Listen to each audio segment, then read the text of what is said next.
Hello everyone and welcome to my channel. My name is Kristen Brown. I am a self-love mastery, relationship healing, and toxic relationship recovery author, life coach, and mentor. I help people heal their disempowered patterns so that they can attract and create real love relationships. And today I'm going to talk to you guys about boundaries before breakup. So oftentimes when people get into new relationships and it seems to be going well. You're spending quality time together, you're having a really good time, but there's this little feeling inside of you that you're feeling maybe overwhelmed, or it's too much, or you're starting to form stories in your head regarding this person or what you're allowed to do and not do, and you start to consider breaking up. And the reason why most of the time that this happens, it is because the person who is considering the breakup is somebody who has been in toxic relationships before, prior to this relationship. And when they have tried to speak up about their own needs or set some boundaries or to have some alone time or do the things that they need to do for them to stay fulfilled and to stay healthy, they've gotten a lot of pushback from the partner at the time.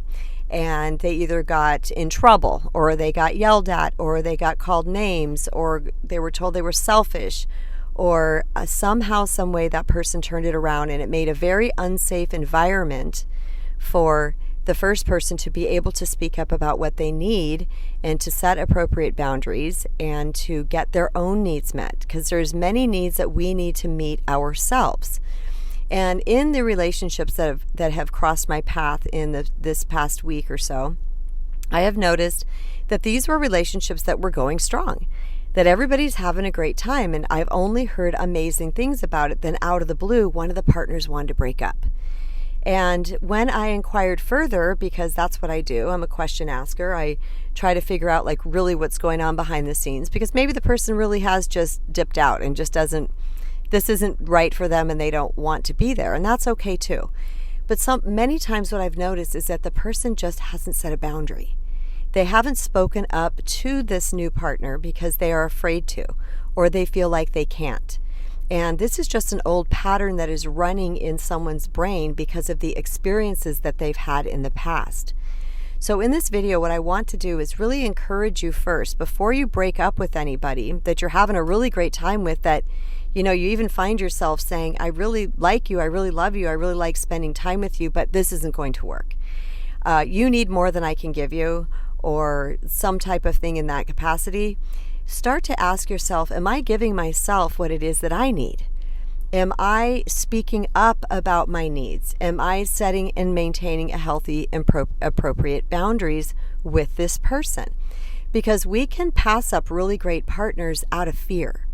And the fear is rampant in humans' lives, right? We are, part of us is this fear-based system called the ego, and it will tell us these stories ahead of time because it is trying to keep us small. It is trying to keep us stuck. But if we listen to that, we're going to act on that fear, which may be a radical and abrupt breakup. But many times when these people do follow through with the breakups, they have a sense of remorse or regret afterwards, and then they try to dip back into the relationship. But here's what happens. The person that you have broken up with, that now they're scared. You have activated their fear. So this could do two things. This could make them either more clingy because they're afraid of losing you, or they could start acting in some way that isn't serving for the greater good of both of you. So it's very serving when you start to feel some kind of a way in a relationship, maybe a little too crowded, maybe a little too overwhelmed, maybe you don't have enough time for yourself, that you actually bring that to your partner and you say, hey, I got a lot of stuff going on right now, and there's things that I'm not doing for me that I need to do for me that keeps me happy, healthy, and whole. And this doesn't mean that I don't love you, like you, want to be with you, that I no longer like spending time with you. It's just I really need to fulfill myself.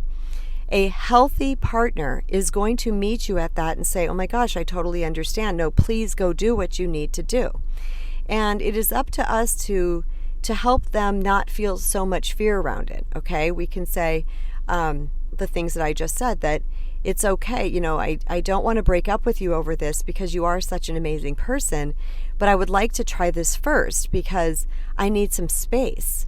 And space is a word that can scare people. I need some space. And people are like, oh my God, that's the hidden meaning of I need to break up with you. I don't like you anymore. And sometimes, you guys, it really just means I need some space. So what happens when you give someone this space that they're really needing? What happens? What happens is number one, human beings value freedom. We value freedom. So when we give each other freedom to do and be what they need to do and be for themselves, we will actually draw them closer to us because they will feel safer to be able to take care of themselves within the relationship. And it actually can formulate a closer and tighter bond, and it can give the other person the freedom to take care of themselves as well. Because many of us attract relationships from a codependent place. Especially if you follow me, you know that I talk a lot about recovering people-pleasing and codependency, and that means we feel like we have to meet the needs of the other person above our own needs. And that is keeping us in a stuck space, and at some point we might recognize that we're doing that, and we get scared and we're like, red alert, same relationship as last time, but we haven't given this new person a chance. So when we learn to speak up about our boundaries, like I said, a healthy person is going to meet you at that, and they're going to say, no, by all means, please go take care of you. An unhealthy person or a toxic person or a controlling person or a selfish person is going to somehow turn this around and make you the bad guy for wanting to love and care for yourself. That's a flag. That's a flag. So when you can start to speak up about your boundaries and your own needs, you make yourself a priority, it is going to actually reveal what is inside the other person. Can they handle it? Are they healthy enough to handle when you take care of you? A healthy person they probably might even feel a little bit of relief themselves, because chances are that they've been so excited about you too and spending all this time with you. And this is common for the beginning of a relationship because it feels so good. We're like little puppies, right? We love to be cuddled. We love to feel safe. We love to feel loved. We love to feel connected to somebody. But that's common in the beginning of a relationship, but that can start to wear on individuals because they're not doing those things that inspire and uplift them for themselves. So I want to leave you with this, you guys.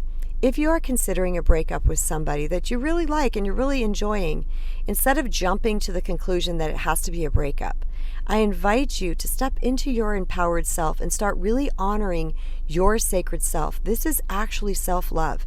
And this is the behavior of people-pleasing recovery, because it's not an all or nothing situation. It's about coming to your partners with open communication, being honest and being vulnerable in everything that you have to say, and then seeing how they handle it. And if your person says, right on, great, I completely 100% support you, I know you've got a lot going on right now, then you're winning. And if the person gives you a lot of pushback and gets pissy about it, or starts to try to be controlling or make you wrong for wanting to love you, chances are you may not be in a healthy relationship. And then you can keep going forward with your boundaries and see what comes up from that. All right, you guys, I super appreciate you all being here and listening today. I hope that you, if you haven't yet, that you subscribe and turn on notifications, and also comment below, because I love to read your comments. I love to see what's up with you guys. It also inspires me to make future videos. And feel free to ask any question that you have. I answer them in a whole separate playlist called Dear KB, where it's really, I answer your specified questions. And I've also taken to doing live broadcasts here on YouTube with those questions too, so I can really expand, and that you guys can interact if you want to, if more questions arise as I'm talking. So, all right, you guys, thank you for being here. So much love to each and every one of you. And remember that you matter. You've got to make yourself matter. Okay, much love, guys. Bye.